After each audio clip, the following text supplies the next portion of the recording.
그 도장 찍지 마세요. 얼어붙었습니다. 낡은 청소복을 입은 할머니가 한마디로 재벌가의 운명을 멈춰 세웠습니다.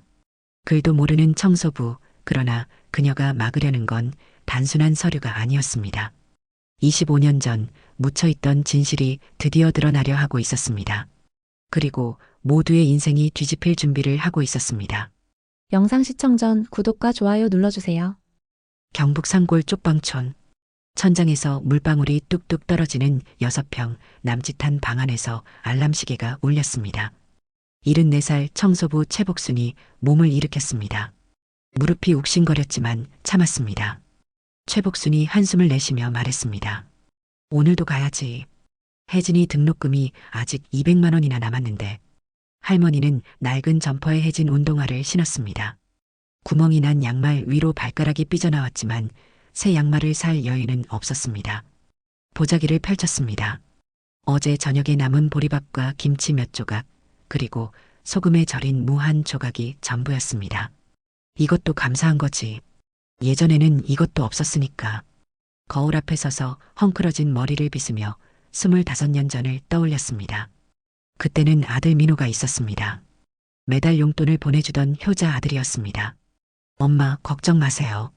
제가 돈 많이 벌어서 편하게 해드릴게요. 27살 회계사였던 민호의 목소리가 아직도 귓가에 맴돌았습니다. 복순이 보자기를 둘러매고 방문을 나섰습니다. 복도에서 옆집 할머니와 마주쳤습니다. 옆집 할머니가 말했습니다. 복순이 오늘도 서울 가는구나. 그러게요. 나이가 들어도 일해야죠. 몸 조심해라. 요즘 버스 사고도 많다던데. 고마워요. 그런 말하지 마세요. 버스 정류장으로 가는 시골길은 가로등도 제대로 없어서 어둠 속에서 발걸음을 더듬어야 했습니다. 별빛 가득한 하늘을 올려다보며 중얼거렸습니다. 민호야, 저기서도 엄마 보고 있지? 엄마가 아직도 열심히 살고 있다. 새벽 5시 버스가 도착했습니다. 운전기사가 인사했습니다. 할머니, 오늘도 첫 차네요.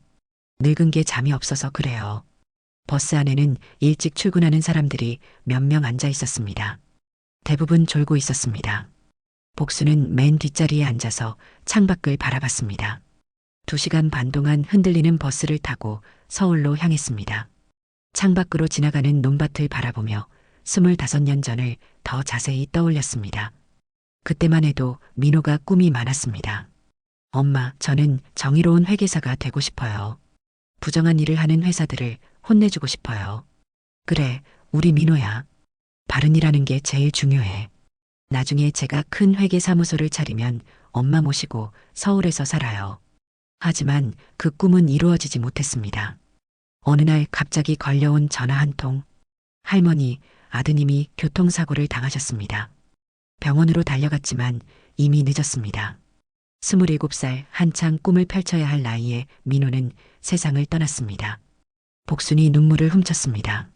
민호야, 엄마가 아직도 내 이름으로 살고 있어. 혜진이도 내 꿈을 이어받아서 법대에 가고 싶다고 하더라. 버스가 서울 외곽에 도착했을 때 해가 떠오르기 시작했습니다. 하지만 이 평범한 새벽길이 곧 그녀의 인생을 완전히 뒤바꿔 놓게 될 줄은 아무도 몰랐습니다. 강남 빌딩 숲 사이 도윤그룹 본사 건물. 40층짜리 유리 건물이 하늘을 찌를 듯 솟아 있었습니다. 복수는 건물을 올려다보며 한숨을 쉬었습니다. 저 높은 곳에서 일하는 사람들은 얼마나 행복할까. 지하 청소부 휴게실로 내려갔습니다. 좁은 공간에 낡은 사물함들이 빼곡히 들어서 있었습니다. 청소복을 갈아입는 복순을 보고 동료 이순자가 웃으며 말했습니다. 언니, 오늘도 제일 먼저 오셨네요. 늙은 몸이 게을러지면 안 되거든. 이순자가 걱정스러운 표정으로 말했습니다. 언니, 무릎 아프다고 하셨는데 괜찮아요? 아픈 것도 사치지 뭐. 일할 수 있는 게 어디야. 그래도 병원은 가봐야 하는 거 아니에요? 병원비가 어디 있어. 혜진이 등록금도 모자라는데. 다른 동료 정미라가 끼어들었습니다. 복순 언니, 손녀가 몇 학년이라고 했죠? 대학교 3학년이야. 법학과에 다녀. 법학과라니. 대단하네요. 그 애가 꿈이 커. 나중에 변호사 되겠다고 해. 할머니 닮아서 정의감이 강한가 봐요. 복순이 쓸쓸하게 웃었습니다. 정의감이라니. 나 같은 늙은 청소부가 무슨 정의감이야. 무슨 소리예요. 언니만큼 착한 사람도 없는데. 사물함에서 청소도구를 꺼내며 복순이 말했습니다. 그런데 요즘 회사 분위기가 이상해. 임원들이 자꾸 비밀 회의를 하더라고. 이순자가 관심을 보였습니다. 무슨 회의요? 글쎄, 긴급 이사회라는 말을 들었는데. 아, 그거 저도 들었어요. 다른 회사랑 합치는 얘기라던데. 정미라가 고개를 흔들었습니다. 요즘 세상에 회사 합치는 게 좋은 소식이겠어요? 직원들만 잘리는 거지. 복순이 불안한 표정을 지었습니다. 설마 우리까지 잘리는 건 아니겠지? 청소부는 어디든 필요하니까 괜찮을 거예요. 하지만 속으로는 언제까지 이 고생을 해야 하나 라는 탄식이 맴돌았습니다. 손녀 혜진이의 등록금을 벌기 위한 고단한 삶이었습니다. 오전 8시 청소를 시작했습니다.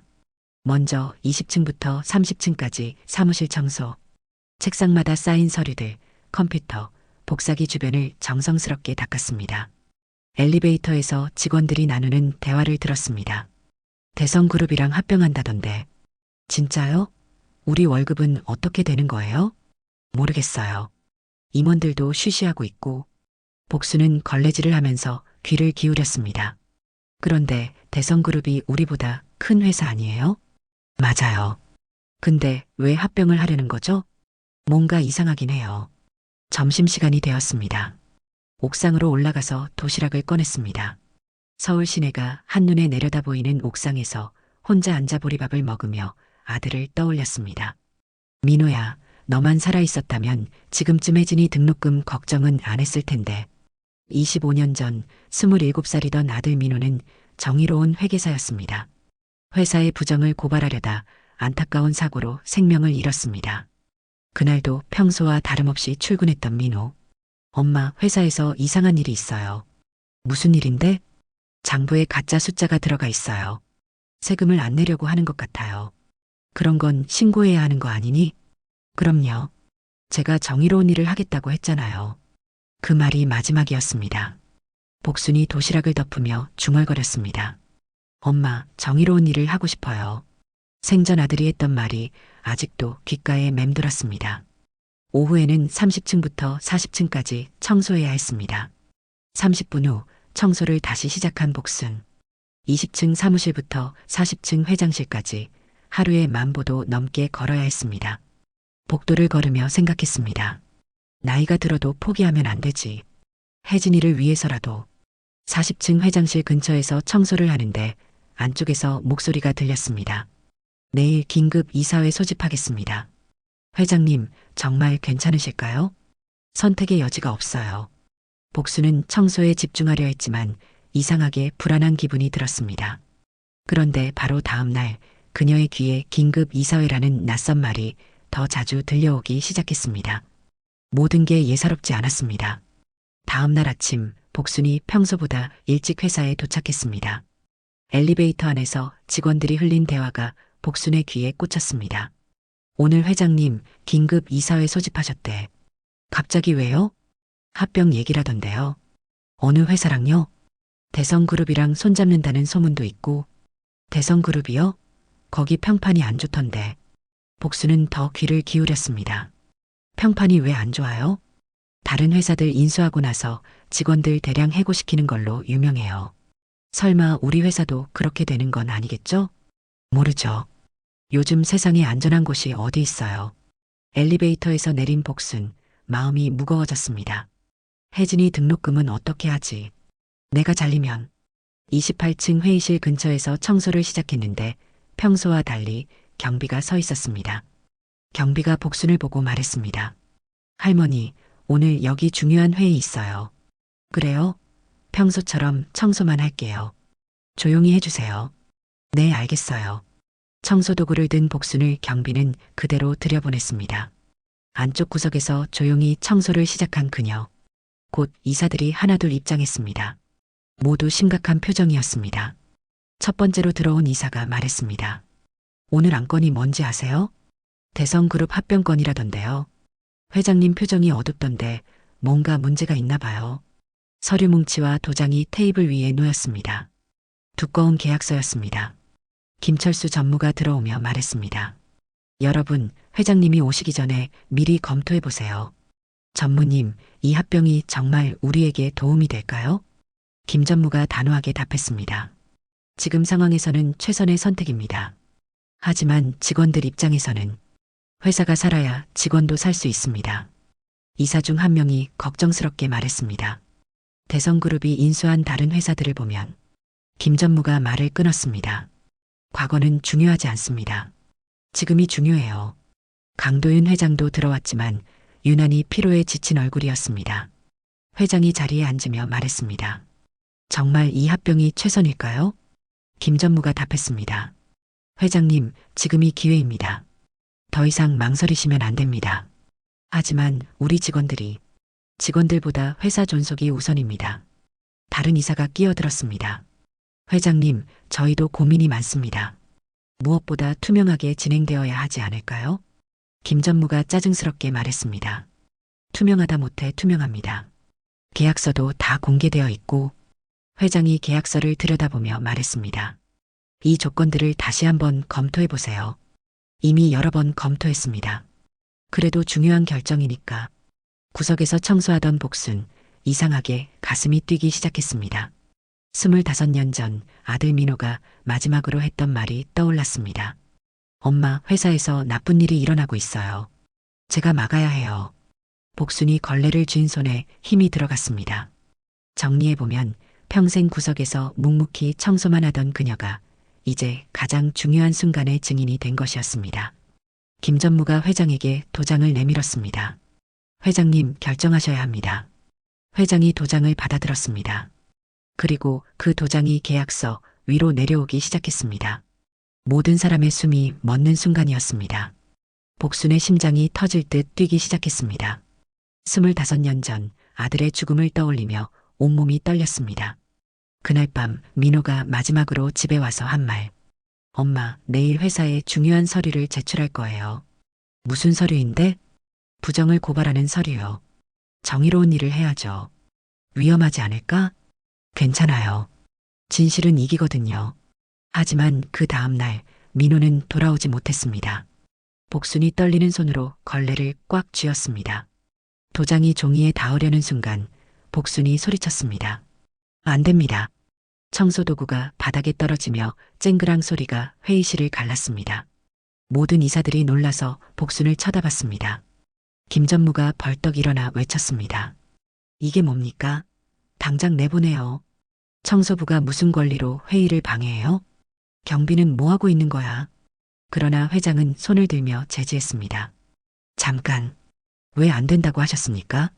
복수는 떨리는 목소리로 대답했습니다. 글은 몰라도 이 종이에서 나쁜 기운이 느껴져요. 나쁜 기운이요? 네. 누군가 다칠 것 같아요.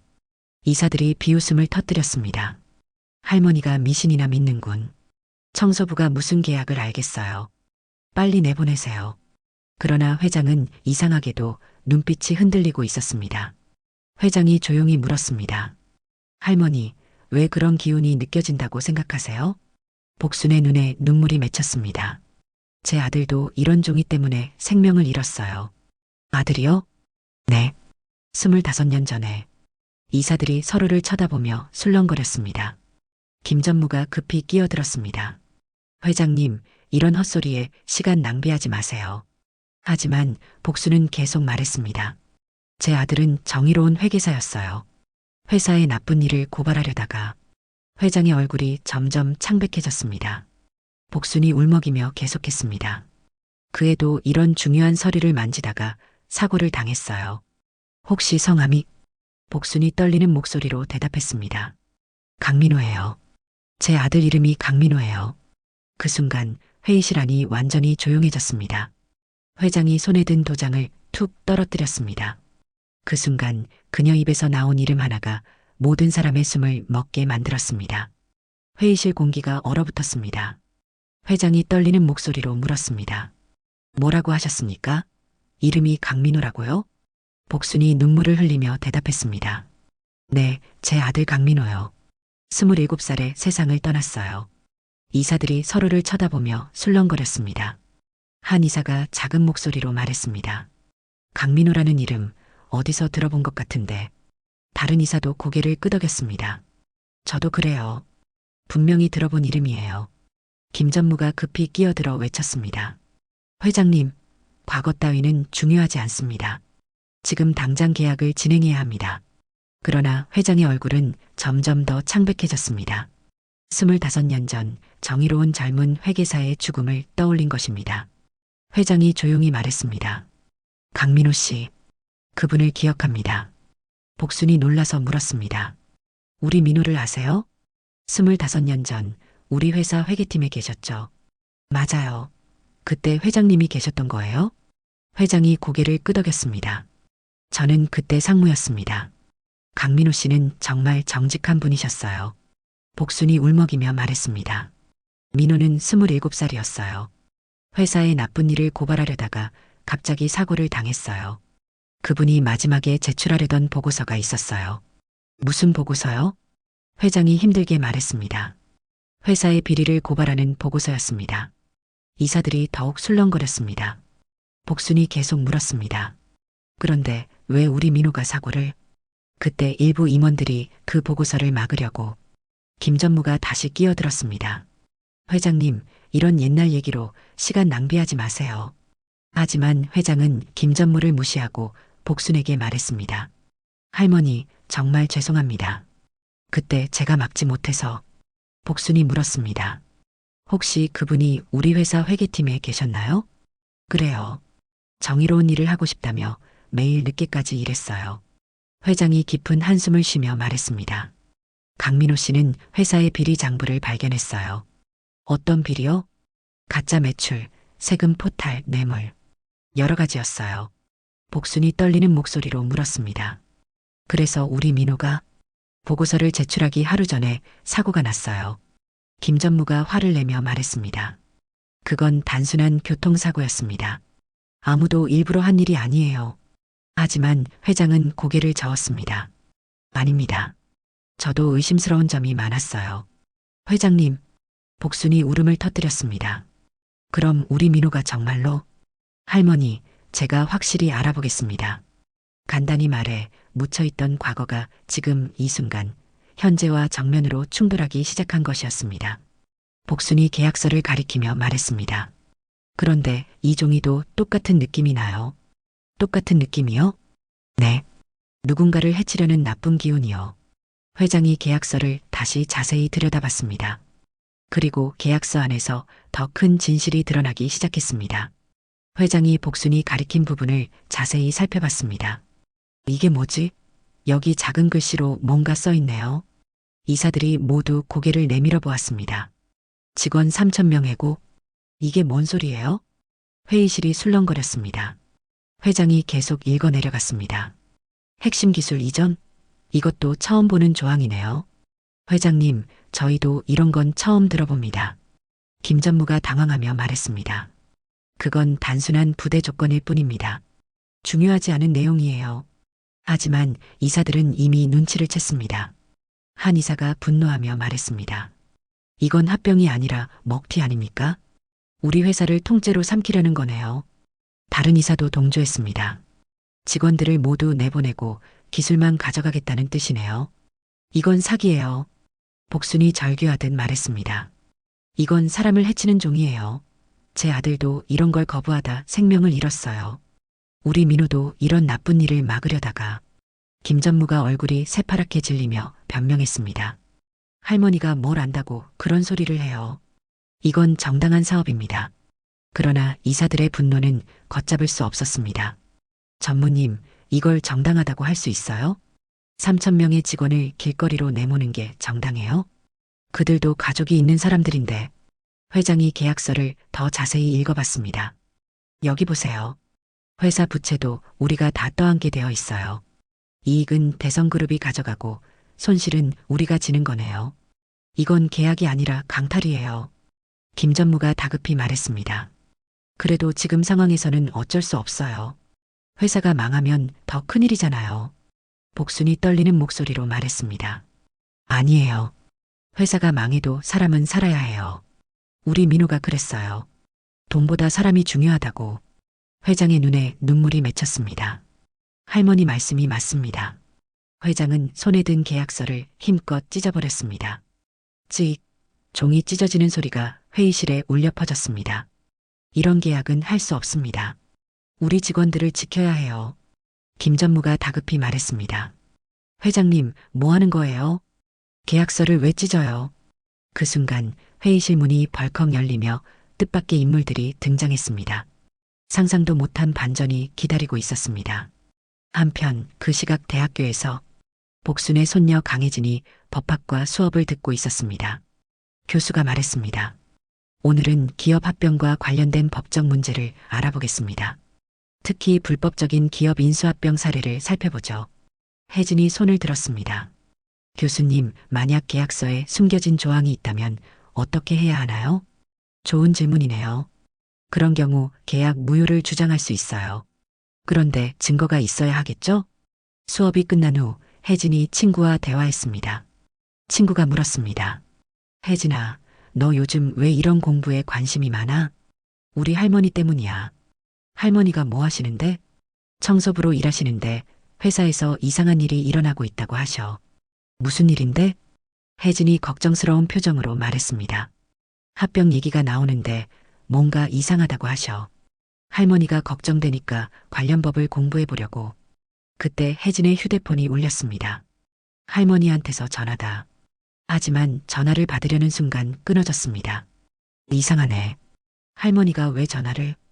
혜진이 불안해하며 다시 전화를 걸었지만 받지 않았습니다. 뭔가 일이 생긴 것 같아.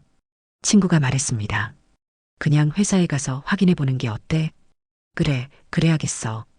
혜진은 급히 가방을 챙기고 학교를 나섰습니다. 지하철을 타고 할머니 회사로 향하면서 계속 걱정했습니다. 할머니, 아무 일 없으시길. 회의실로 들어온 사람들은 대성그룹 상무 최영민과 그의 부하들이었습니다. 최영민이 자신만만하게 물었습니다. 계약은 어떻게 되었습니까? 서명은 완료되었나요? 김 전무와 눈빛을 교환하는 순간 복수는 직감했습니다. 당신들 짜고 친 거군요. 처음부터 우리를 속일 생각이었던 거죠? 최영민이 비웃으며 말했습니다. 늙은 청소부가 뭘 안다고. 계약이나 경영을 알기나 해? 하지만 그 입에서 무심코 튀어나온 말이었습니다. 그 건방진 회계사 강민우처럼 나서지 마요. 순간 회의실이 얼어붙었습니다. 회장이 벌떡 일어나 외쳤습니다. 지금 뭐라고 했습니까? 강민우를 어떻게 알고 있어요? 최영민이 당황하며 말을 돌렸습니다. 아, 그게 아니라 그냥 하는 말이었어요. 복순이 떨리는 목소리로 물었습니다. 당신이 우리 민우를 알아요? 우리 민우한테 무슨 짓을 한 거예요? 최영민이 화를 내며 말했습니다. 모르는 소리 하지 마세요. 저는 그런 사람 몰라요. 하지만 김 전무가 실수를 했습니다. 최 상무님 조심하세요. 그때 일이 들통나면 입 닥쳐요. 이제 모든 것이 드러났습니다. 회장이 분노하며 물었습니다. 그때 일이 뭡니까? 강민우 씨 일과 관련이 있는 거예요?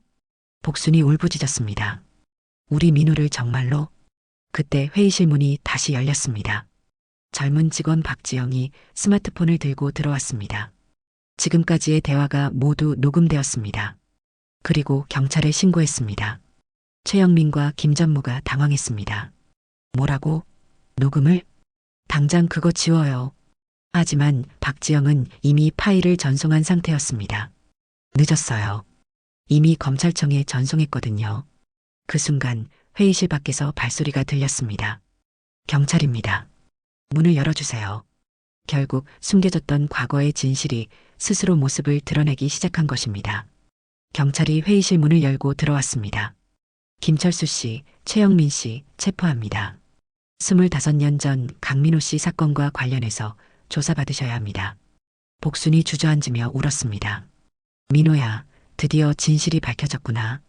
그때 회의실로 혜진이 뛰어들어왔습니다. 할머니, 할머니, 괜찮으세요? 복순이 손녀를 끌어안았습니다. 혜진아, 할머니가 해냈어. 너의 아버지를 위한 정의를 이뤘어. 혜진이 눈물을 흘리며 말했습니다. 할머니, 정말 자랑스러워요. 저도 아버지처럼 정의로운 사람이 되고 싶어요. 3개월 후 법정. 판사가 판결을 선고했습니다. 피고인 김철수, 최영민에게 각각 징역 10년을 선고합니다. 고인 강민호 씨의 죽음이 단순한 사고가 아니었음이 밝혀졌습니다. 방청석에 앉은 복순과 혜진이 서로 손을 잡았습니다. 복순이 하늘을 올려다보며 속삭였습니다. 민호야, 이제 편히 쉬어라. 법정을 나온 후 강도윤 회장이 복순에게 다가왔습니다. 할머니, 정말 죄송했습니다. 저도 이제 정직한 경영을 하겠습니다. 당신이 제게 용기를 주셨어요. 복순이 웃으며 대답했습니다. 회장님도 착한 분이셨어요. 단지 길을 잃었을 뿐이죠. 회사는 대대적인 개혁을 단행했습니다. 윤리위원회를 만들고 복순을 고문으로 모셨습니다. 박지영이 새로운 윤리 담당자가 되었습니다. 복순은 여전히 청소부로 일했지만 이제는 다른 의미였습니다. 정말 깨끗해야 하는 건 바닥이 아니라 마음이더라고. 젊은 직원들이 할머니를 존경의 눈빛으로 바라봤습니다. 할머니 덕분에 회사가 정말 달라졌어요. 이제 정의로운 회사가 된 것 같아요. 복순이 웃으며 대답했습니다. 세상에 나쁜 사람은 없어. 그냥 잘못된 길로 빠진 사람들이 있을 뿐이지. 1년 후의 어느 밤, 복순은 손녀 혜진과 함께 회사 옥상에서 별빛을 바라보고 있었습니다. 혜진이 말했습니다. 할머니, 저 사법고시에 합격했어요. 정말이니? 네. 아버지처럼 정의로운 변호사가 되고 싶어요. 복순이 혜진의 손을 꼭 잡았습니다. 그래, 우리 혜진이가 세상을 더 좋게 만들어라. 아버지도 자랑스러워 하실 거야. 하늘에서 별이 유난히 밝게 빛났습니다. 복순이 하늘을 올려다보며 속삭였습니다. 민호야, 내 딸이 내 뜻을 이어받는다. 바람이 불어와 할머니의 하얀 머리카락을 부드럽게 스쳤습니다. 혜진이 할머니 어깨에 기대며 말했습니다. 할머니, 세상이 조금씩 변하고 있는 것 같아요. 그래, 정의는 늦을 수 있지만 결코 사라지지 않는단다. 할머니와 손녀는 그렇게 별빛 아래 서서 미래에 대한 희망을 나누었습니다. 오늘 사연은 여기까지입니다. 좋아요와 구독 부탁드리고 오늘도 행복한 하루 보내세요. 지금 어디서 시청하고 계신지 댓글로 적어주신다면 다음 영상에 반영해서 불러드리도록 하겠습니다. 감사합니다.